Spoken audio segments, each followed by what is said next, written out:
Hello viewers, welcome to Rear Naked Chat. Today we're talking The Ultimate Fighter Brazil, Yep. the very first episode. Yep. Chris, you've just literally finished watching it.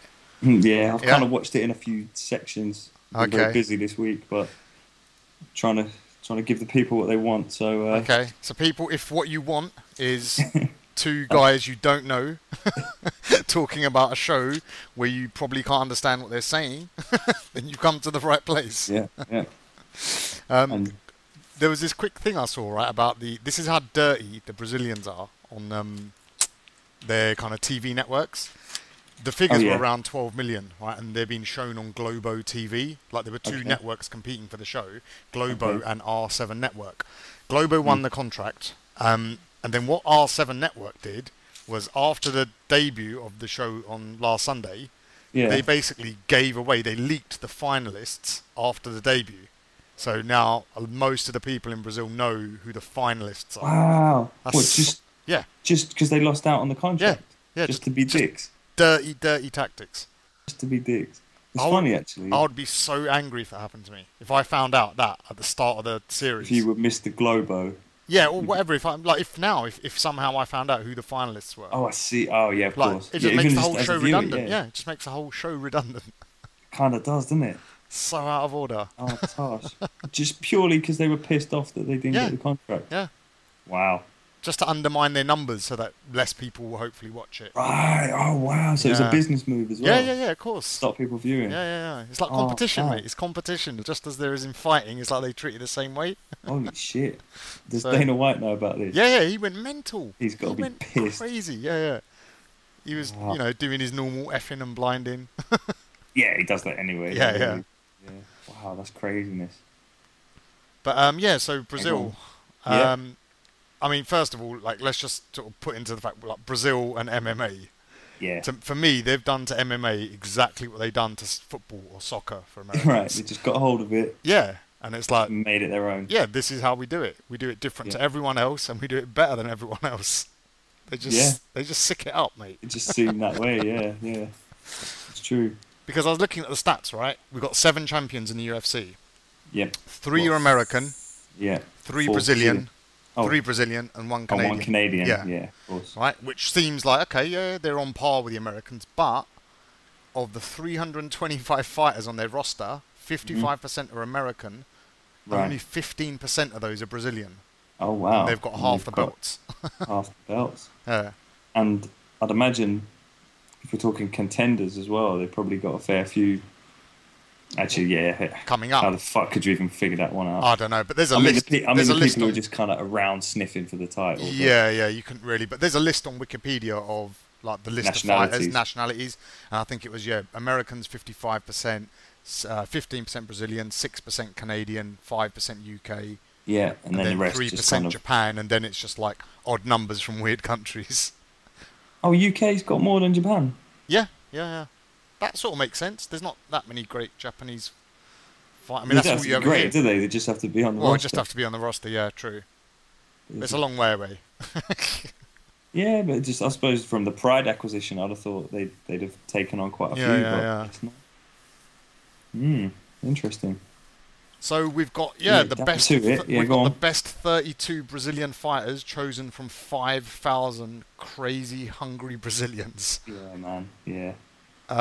What Actually, do you yeah, think for, of? for starters, I like the way. You know, we talked on the last episode about the American Yeah. TUF, where the voiceover guy at the beginning was super like charged up, trying to get people. Yeah. This is what's happening. I noticed the Brazilian guy just very monotone, very chilled out. Yeah. Like, Brazilians don't need any encouragement to get excited about fighting. No. It's like no, they don't need any prompting. It's just like, you know what? Okay, look, if you haven't seen the show before, this is what it's about. We get these guys, put them in a house, gonna beat the fuck out of each other. Cool. All right, cool. Let's go. That's it. I think there's a level of like in America, like or the Western world, it's fighting's considered these days like it's a bit of a specialist thing. But I think it's just a normal thing. I think everyone's just okay with fighting Part in of the Brazil. culture. That's yeah, what I mean. it's just It's part of the more like- culture. Yeah. It's more like, yeah, they're gonna fight. Yeah, Yeah. right. You're gonna watch. Nice. Okay. They already know. You know, the passion's already there. Yeah. Whereas like when you watch the American one, it's a bit more kind of coming up next week. You need to be.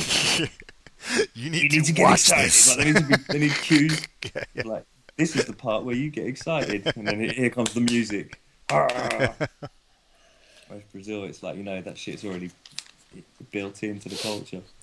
There's going to be a lot of Jesus loving going on this season. A lot. That's another thing as well. It's like, for some reason, like if it's English speaking people who are doing the, loving the Jesus, I kind of just, it annoys me a bit. It's like, oh, shut up.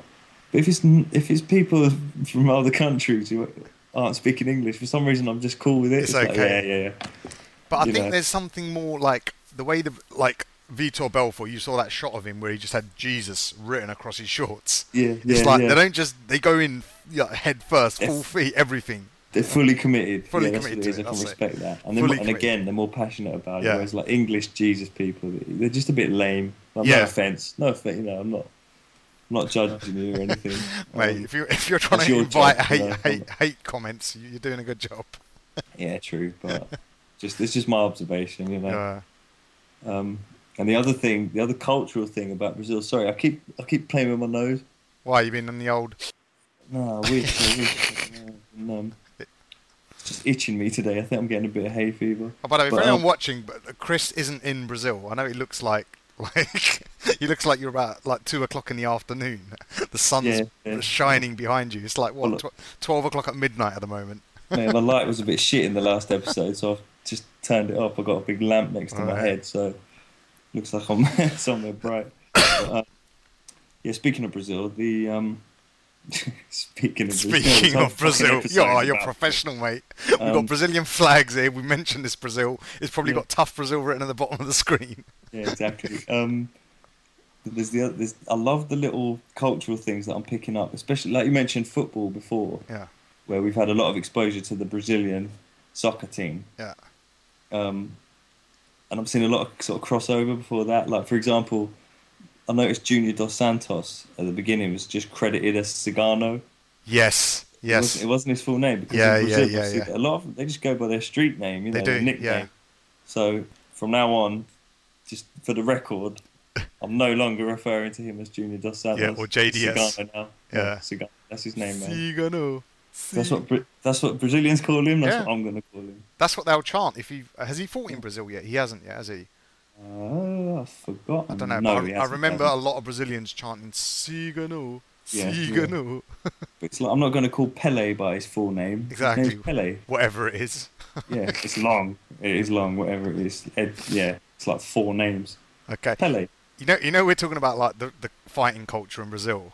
Yeah. Do you remember that bit where I think it was Vitor Belfort said, or one of the fighters said, we have a saying here in Brazil. Yeah. You have to kill a lion every day. Every day.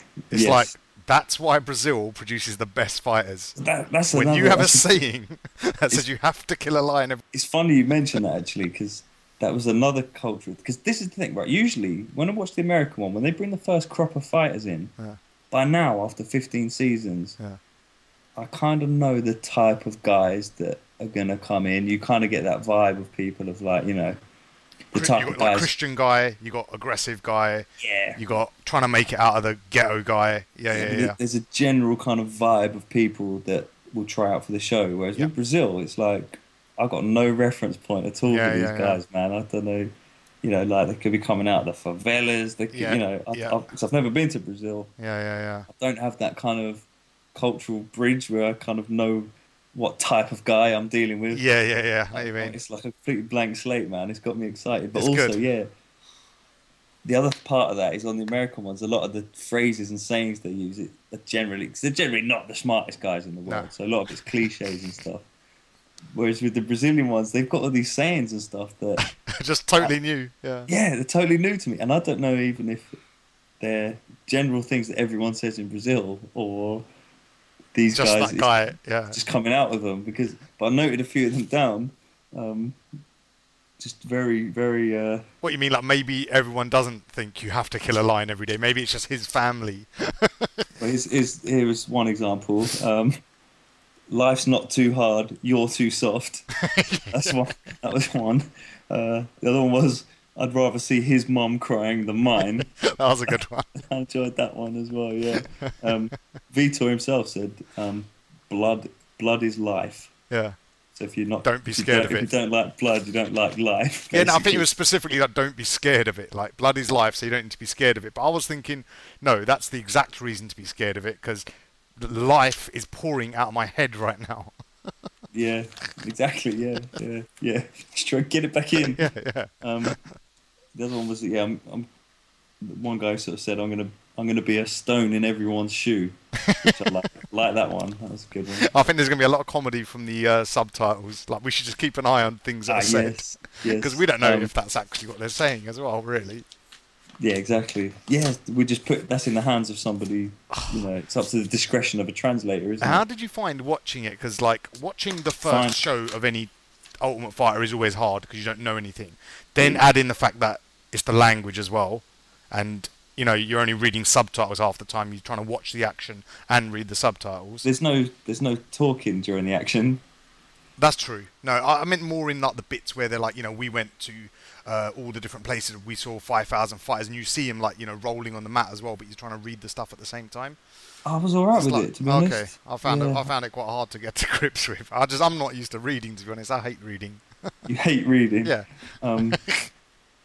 No, man, I fucking read all day, every day for work, so it's fine by me. And also, watched quite a lot of films with subtitles, because I know a lot of people complain about subtitles on movies, but I've never had a problem with it. It's like I can read. That saying where they say only 7% of the message is in the actual words. It's like this season of Ultimate Fighter is going to be a good test of that, because it's just like, okay, I don't understand the words, but am I going to get a very good idea of what Wanderlei's like, what Vitor's like, what the fighters are like? Of course. Just through. I was picking that up already. Yeah, true. Especially from Wandy. Just such a nice, positive guy, man. I don't know. He scares me, man. He's like, if I was a fighter, I would want to be on Vitor's team, because I would just be. Imagine yourself sparring with Wanderlei Silva. You just don't know. He might just switch on you. That's in the cage, of course. Like, of course, in the cage, he's a fucking animal. But out of it, he seems like a genuinely nice guy. It's such an amazing. The difference between the two. Yeah, because he's probably the craziest fucker there is in the cage. Just goes all out. But then my sort of little theory on that is the nice guy in him is like that because he wants to please the fans as much as he can. Right, yeah. It's not like I'm a competitor. He's not doing it out of hatred. He's doing it out of love. Like, I want to make people happy. Yeah, so I want to make people love me. Fight the fucking craziest fight I can fight. Just bring it every time. I think he might be my favourite fighter of all time, man. I love him. I'm like Wanderlei Silva. I didn't know they were going to fight. That came as quite a shock to me because I thought Wanderlei's basically retired, and that fight to me doesn't make much sense. Like, he's going to lose. They're only a year apart. I don't know, man. Wanderlei seems like he's in the last stages of his career. Yeah, of course. And Vitor's not. Wandy's still got a little bit in him, man. I think he could still knock a motherfucker out. Would you put any money on him beating Vitor Belfort? Especially if he was a big underdog, I'd put a bit of dough on it. I can't see it. But he's got a big head, isn't he? Like, he looks like his bobblehead figure. You know, like you get the bobblehead figures for UFC. He looks like that in real life. Like it's just scaled down version of him. Still, the dimensions are still the same though. But he's always got a chance, man. Yeah, but that's what I'm saying. When you start saying shit like that, he's always got a chance, a puncher's chance, a wild man's chance. It's like, I don't know, man. That doesn't sound very hopeful. It's like in the. Yeah, of course, but the beauty of MMA is you never fucking know, man. Yeah. You never know. Vitor should win that fight though. But I was thinking, who else is there though, other than Wandy and Vitor? Like, if you want to get a good rivalry going for the TUF series, yeah. I was looking through the list of fighters. Like, they really, other than Nogueira, they all seem to get on very well. Well, they were trying to say, like, Dana was saying they hate each other. He said that at the beginning, didn't he? He said they don't like each other. And then cut to the end of the show, and every Brazilian's coming in going, 1, 2, 3, Brazil! Yeah. He said they don't like each other. And I was like, where did that come from? I've never heard any. Well, didn't he beat him, yeah? Like, when he was just didn't Vitor in his early fights, wasn't he one of the first people to just destroy Wanderlei Silva? Not to my recollection. All right, we might have to look that up. I think so, because Vitor went into UFC young, unless it was in Pride. I don't know, man. I don't know it. But there was one line I noticed when they having a fight. Yeah, he fucked him up. Vitor fucked him up. Oh, did he? Okay. Yeah. In Pride. Oh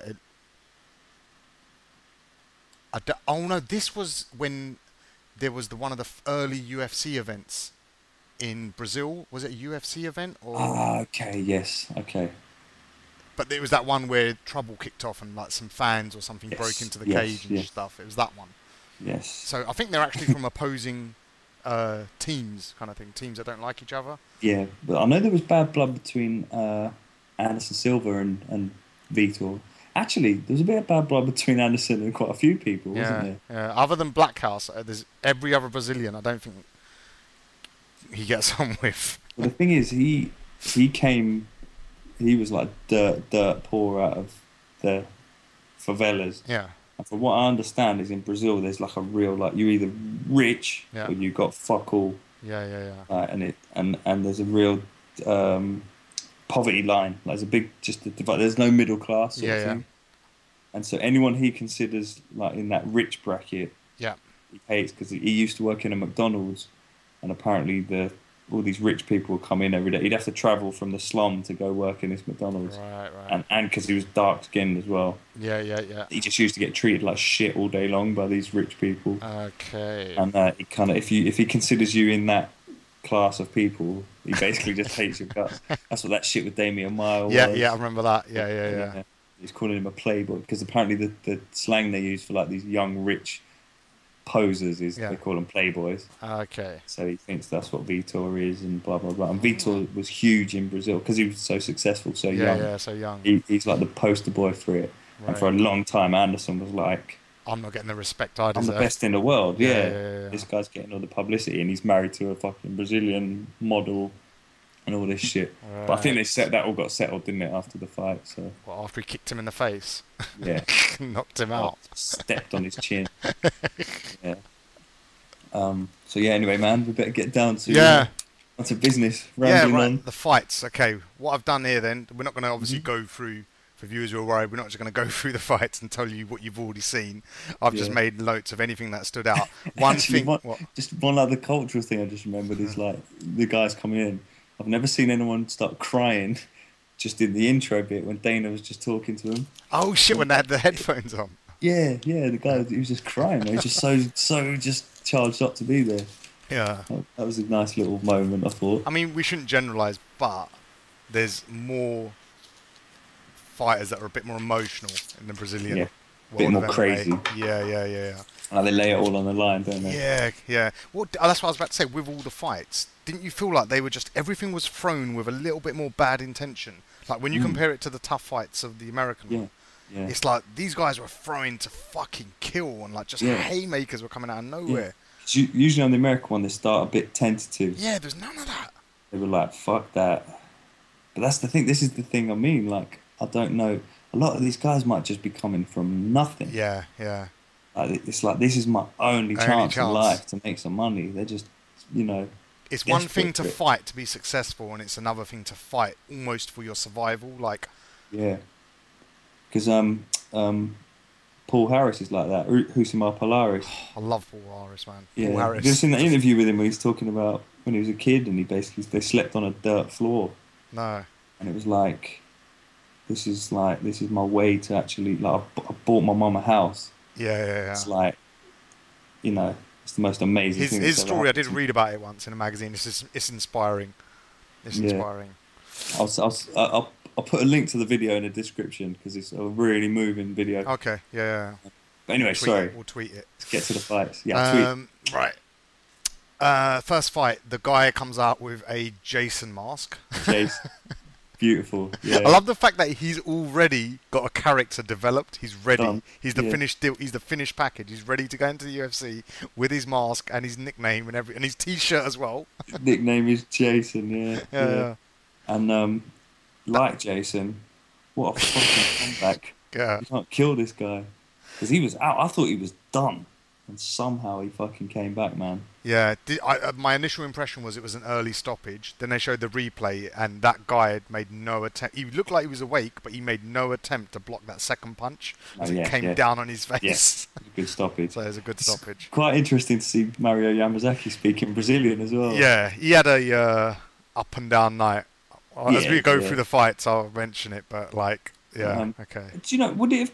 I was happy to see the English ref getting a bit of love, getting the job. But could he have not just learned a little bit? Just a little bit. Just let's get it on. Are you ready? Yeah. Go. Yeah. Just learn that in Brazilian. You know, it's not. It can't be that hard. Because no one knew what the fuck he was saying. Yeah. So we had Jason. Okay, so he's won. He's through. Second fight was. All I've written is one of the hardest hammer fists I've ever seen. That was the guy I mentioned earlier who said, "If life's not too hard, you're too soft." Yeah. And then come out and goes, "Yeah, my fights are over quick. They usually last 8 to 9 seconds." It was like, yeah, no shit, except you're on the wrong end of it. Yeah. Got a spark. Yeah, that hammer fist was fucking brutal. Hammer fists are underutilized, man. People tend to get like Brock Lesnar style. They tend to get a bit rabbity with them like that sort of thing. This was coming all the way back. Yeah. That guy Masaranduba, I think was that guy's name. You're doing well with the names. I've had to kind of give them all nicknames. He was just Jason Mask. Yeah. Ronnie. His name's Ronnie. Yeah. Later on, there's a guy who I've just called Shoulder Cancer. Yeah. Was he bald because of cancer? I don't know. Just shaved it. We'll find out. Cool. So that was it. Yeah. Dude just got sparked out quick in that one. Third fight was some guy who started fighting at the age of 12, then took some drugs. Now, when someone says, and then I got into drugs, I think they should always say what the drug was. It always annoys me. I want to know. Is it just smoking some weed? That's not really a drug, man. Come on, that shouldn't fuck your life up that much. Yeah. It's like, what was it? What did you do? Yeah, doing heroin. Yeah, exactly. You can't just say drugs. It's not good enough. I was kind of rooting for that guy a bit because I was like, that would be a real success story if he can. You know, I was fucked. He looked on like drugs. a little mini Tito Ortiz. He had similar shorts on and the same sort of build. Yeah. But wasn't to be for him, was it really? Oh no, he got tapped out, didn't he, to that triangle? That guy had some nice jiu-jitsu, man. Jiu-jitsu, yeah. I mean, there was a lot of good jiu-jitsu on display, but that was kind of, you could tell once he got the leg lock on him. Yeah. The body triangle rather. Yeah. You just you could almost sense that this is just a matter of time before he gets the armbar because he's gonna fucking. Especially because they're Brazilians, man. You just think once they've got almost, 2/3 of a submission in place, then it is just a matter of time. You could see he was sort of going, almost got, no, haven't quite got it. No, not quite. And you're like, he's just waiting to finish him, isn't he? He was saying that's his favourite move as well, so yeah, that's true. Probably see some more of that. Fourth fight was I've got Vitor's best mate versus Old Ginger. Mutante. Was that Old Ginger? Was that the guy called himself the Flame? Yeah. He didn't look Brazilian. He didn't look fucking Brazilian. But that's the thing, though. Brazilians, I think, because everyone over the years, all the races just fucked each other over the years. So it throws up these weird anomalies. Vitor's mate looked fucking nasty and dangerous. Yeah. That was the one with the cut to the backish of the head, wasn't it? Yeah, that's right. Mutante, which is Vitor's mate, as you're calling him, he had the much better sort of skill level and all-around game. But that other guy had some fucking heart, man. Yeah, he just had guts. Wanted to see him get in. And do you remember that dirty leg kick to start the second round? Yes. There was a lot of dirty leg kicks. That leg kick was brutal, man. Just whipped his up. Oh. That's what I'm saying. The bad intentions. Every leg kick wasn't just a tap. You see a lot of tappy leg kicks. These were thrown to I want to try and break your fucking knee. Yeah, he was trying to take his leg off with that fucking kick, but he took it, came back, and did the job, man. So fair play to him. Yeah, I felt bad for that little guy because he was he had heart, man. Yeah, it was a borderline cut as well. Did you see where the cut was? It was on the top of his head, yeah. Kind of top, just approaching the back of the head. I think the problem was that it was a 12-6 elbow, which... That was to the body that he did. I thought he was going to take a point off. Yeah, he was doing those ones to the body. The other ones were just downward, but they were borderline back of the head. Yeah, I got you. Okay. So next was Wolverine. Right, next fight was Wolverine versus Blood. was like a comic book battle. Sangri, yeah. And I was looking at that Sang and thinking, I kind of favoured him before the fight because the way he came across in his little talking head bit, I was like, this guy seems like a genuine nutcase. Yeah. He was an odd guy. It's kind of like... Is he the physical therapist? No, Wolverine's a physical therapist. Oh, he's the physical therapist, okay. Yeah, Sang was just the nutcase. He was just a nutter. But he didn't really have... His jiu-jitsu was quite nice. Like, his defense and his jiu-jitsu kind of kept him in the fight. Yeah. Because apart from that, Wolverine was kind of all over him. It's weird. He was saying, no, he's a physical therapist. He's saying, like, these hands that heal were hands that hurt as well. Yeah. He's got a very good point, because I've got a mate who's studying acupressure and massage, right? Right. And a lot of the stuff he does, that he goes, like, we're told, like, we're going to study some martial arts and jiu-jitsu. Because he goes, a lot of the stretches we're doing to people, they're sort of submissions, we're just not going all the way. Yeah, so just pushing it to the limit. Yeah, just a little bit, because it is a good stretch. But if you push it any more, it's dangerous. So you've got to know the difference between doing the holds for good or for bad. Although, with that Wolverine guy, it wasn't... He was just smashing his head with elbows. Remember that? Just pounding his head, just relentless. And he took some licks, that Sang guy. But yeah, the pressure just told in the end, didn't it? That's what I thought. I thought as well. If you're going to call yourself Wolverine, it's quite a lot to live up to. Yes. But hey, fair enough, mate. He was a little I was thinking, beast. why have we never heard that name? That's potentially one of the best fighter nicknames, and no one's used it up to now. Wolverine. Yeah. Again, I don't know, like a lot of pressure there. A lot of pressure, a lot to live up to. Yeah. That was also. He had the sideburns as well, didn't he? Yeah, proper mate. That was also the one with the late stoppage and Yamasaki, man. We could have a new 50-minute Yamasaki. We just keep upping it, I reckon, every time a ref's late. Yeah, I mean, it's got to be tough in that situation. I know, but you know these guys are fighting for Dana their life. White, who was outside the fucking cage, was saying after the first elbow, he's out. He's out. He's shouting out. It, wasn't he? Yeah. And there was like at least 2 deadly elbows landed after that. I do wonder, he does seem like a bit of a stoner, Mario. Yamasaki, you reckon? He does a little, I don't know. He's very laid back, I'll put it that way. The next one after that was Sarafian. Now I wrote this down. Apologies, I keep looking off to my notes, but I didn't have time to type them on the screen, so I'll put this down as my favourite fight, or the best fight. Oh, really? Okay. Yeah, it was a bit of a roller coaster. It was a bit of an emotional ride. And there was another little football type crossover thing as well. Yes, I got that. The guy got hit with an illegal knee, and he went down, and it just totally milked the thing. Dived. Yeah, he dived. I've written dive exclamation mark. But the thing is, in football, there's a weird thing where when you first start getting South American and European players coming to England, they were kind of like diving's what you do. Natural. It's a tactic. It's natural, we were like, what, you're cheating? What's this bullshit? And you saw the same thing where Wanderlei was like, he got an illegal knee, so he just milked it so he could get a rest and get his breath back. Yeah. Almost like, it was the way he dropped as well, it was a proper dive. It was about 2 seconds after the knee. But Wanderlei just sort of said it as, it's a smart move. Like, you want to get a rest. Wow. Whereas, like, I'm watching that going, you cheating prig. Just totally. But it's that little cultural difference, isn't it? Where that's an acceptable move, man. Yeah, like I said, because you're not fighting so much it's like you're fighting for more than just winning. You're fighting for something greater than that. You just do whatever. It's like, it's allowed. It's allowed. Yeah, it's true. But that was the one where he got that illegal knee. I was thinking, when you get an illegal knee, right, it's -2 points. Wouldn't you at that point think, well, fuck it, I might as well just do him another one and then just knock him out? Like, there's no rule about just doing illegal knees. Would they eventually say, hold on, look, you're taking the piss now? Like, are you doing this on purpose? I think Bisping's been potentially guilty of it at times. Potentially. Definitely did it to Jorge Rivera. Yeah, definitely. That was so fucking intentional. I don't know, really. Could it be like if you use up all your points, like, you get 10-8. Oh, right, 10-0. Like, you go down to like, is there a limit? I don't know. It'd be a no contest at some stage. Or would it be like Pride with the yellow card and red card? That's what they used to do in Pride. Right. Okay. Well, they haven't got that in UFC, so I think they need to bring it in, to be honest. Yeah, I think it'd be a no contest if it was like, look, the guy can't continue. I like that rather than point deduction, which seems to confuse the judges a bit. Yeah. Just have a yellow and red card, man. Fuck it. We're just gonna bring UFC and football just like that. Well, they did it in Pride, so Yeah. I think it worked well. I liked it. Okay, Yeah. that's a good fight then. Next fight was... Yeah, I was just going to say that Sarafian guy, loved his attitude, man. He was just all action, just fucking...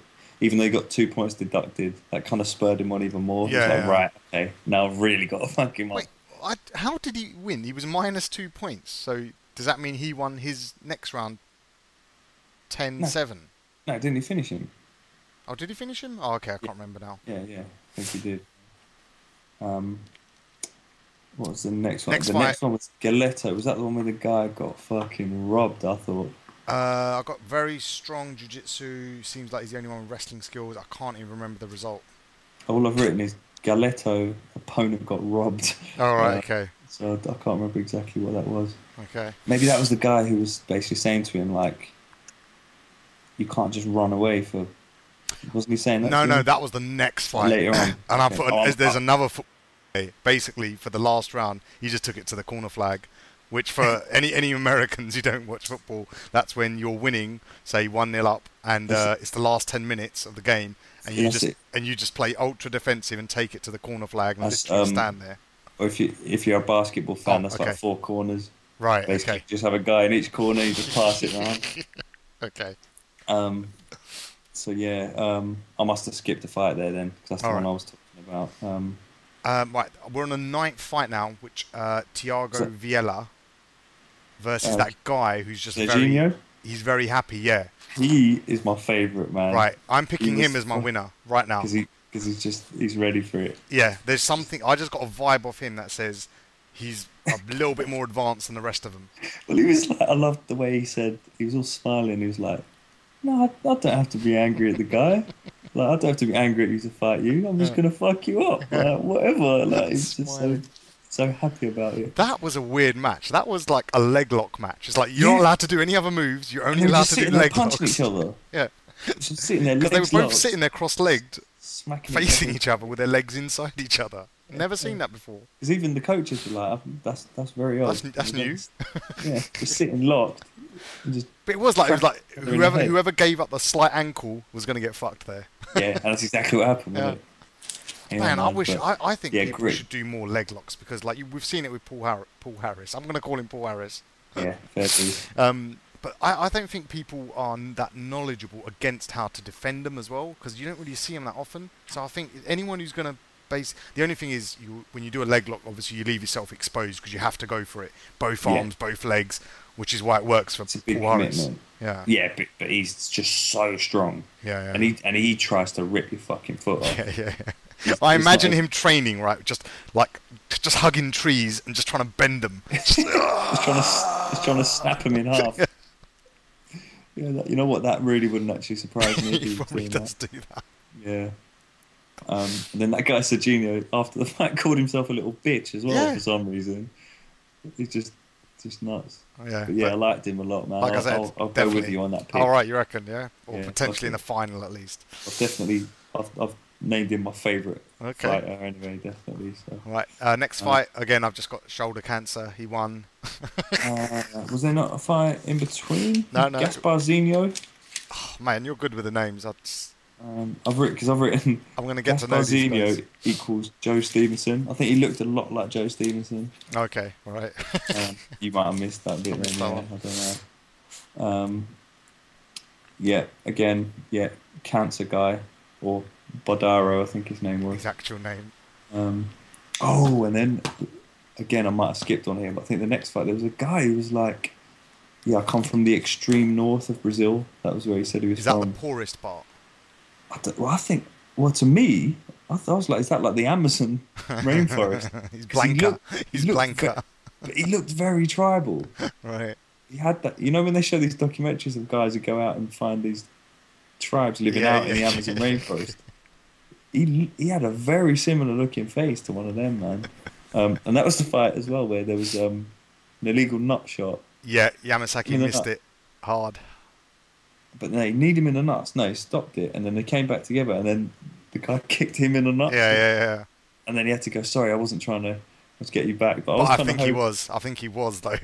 I was kind of hoping then he would then come back and kick him, and like it would just turn into them just coming back out and kicking each other in the nuts. It just turned into them kicking each other in the nuts, saying Until sorry, one submits, sorry. until one taps. That was the guy who said he fought for 30 Reyes, and I looked it up, like how much that is.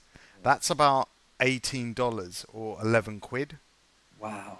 But His jiu-jitsu was fucking sick as well, by the way. if you think of it, that's 15 minutes work. That's basically 44 quid an hour pro rata. So it's not that bad.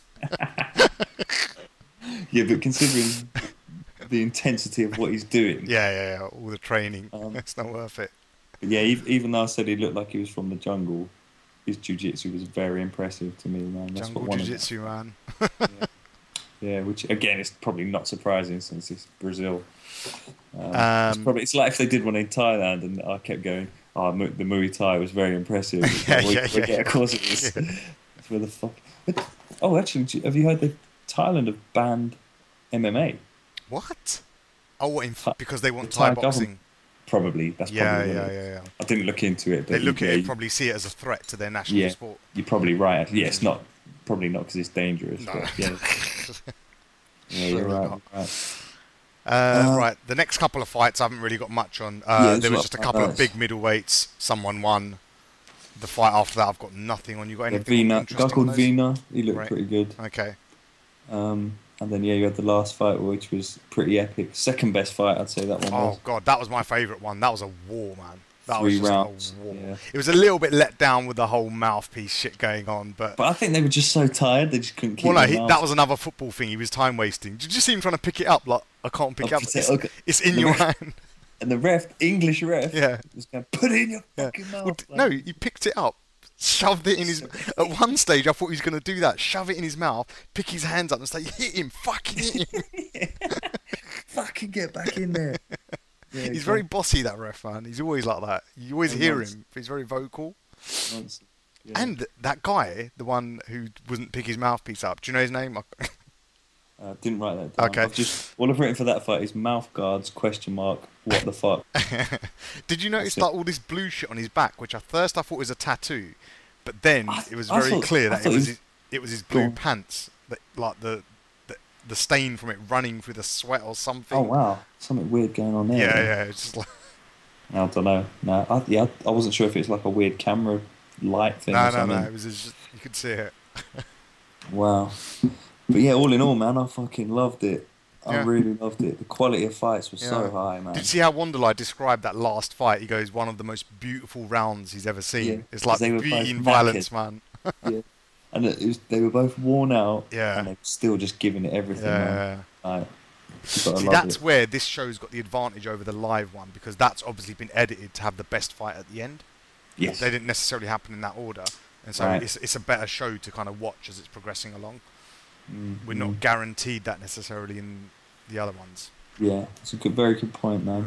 But that was weird at the end, man. I love the support for just Brazil and Brazilian MMA. It's like, everyone, come on, Brazil. Yeah, but I think it's that thing is they know we're sort of representing Brazil to the world. Yeah.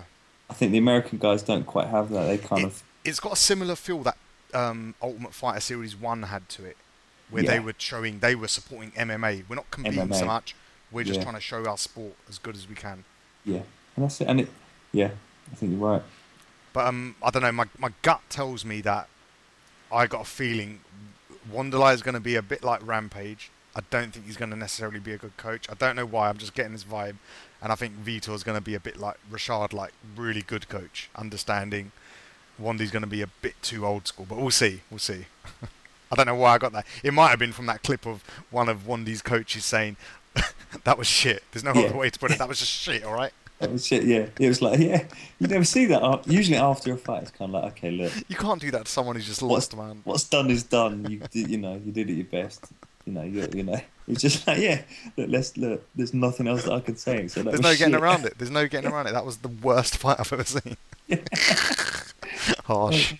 Yeah, true. So yeah, you're right. And they look like a little bit of a beef. But that was the thing where I wasn't quite sure when Dana was saying they don't like each other. because there was a bit when they had a bit of an altercation, and Wanderlei's going, "Dude, we're supposed to be friends, and you're doing this shit." Right. So maybe it's more just Vitor doesn't like him. Could be. Could be. Yeah, we'll see, man. I'm looking forward to it. Yeah. It's good. It's almost a bit much having two Ultimate Fighter shows going at the same time. It's like I'd rather they have one, and then in the off season they do the other one. Yeah. But we'll try our best to try and keep up with this shit. Keep reviewing them, analysing them. They'll get, obviously, as it goes on, it'll be a bit more specific. We had a lot of fights to fit in today, so just kind of had to breeze through them. We don't want to fucking. Well, the first episode's always the hardest. Like you're going to get so much more entertaining stuff as it goes through the season, as the thing showed at the end. Yeah, and we'll only have one fight to talk about. So and go a bit more in depth, but yeah, man, good stuff. Okay. Got any shout outs you want to do? We made a few friends on Twitter this week. Yeah, we did make a few friends. I forgot his name now. Oh, I'll have to do it next time, mate. You know who you are, though. I said I'd give you a shout out. I didn't. I promise I'll do it next time. But we'll give a shout out to who's that guy who does stuff online? Let me give a shout out. Yeah, Bloodstain Lane. He showed us some love on Twitter, and appreciate that because he doesn't usually show love to people. He's usually just flat out abusing. Like you said, man, he's got a good hustle going on. I like it. It's like kind of Ali G in MMA, sort of. He's just doing his thing, man. So yeah, Bloodstain. In fact, he's got a good interview with I think Ronda Rousey, where he's interviewing Misha Tate. Oh, Misha Tate, sorry, and he starts like checking his phone halfway through. Remember that? Yeah. He knows. So check him out, man. He's on his grind. So yeah, if you don't know, get to know. And that's it from us as well. Yeah. Oh, and shout out to our main man, Chabuddy G, mate. Chabuddy G, Paradox. Yeah. Check out People Just Do Nothing on YouTube, and also check him out, Paradox, the rapper, one of the best rappers out of the UK. Yeah, I said it. So yeah. Okay, so follow us on Twitter at Rear Naked Chat. It's all on the screen, and check out our YouTube channel. Yeah, nice.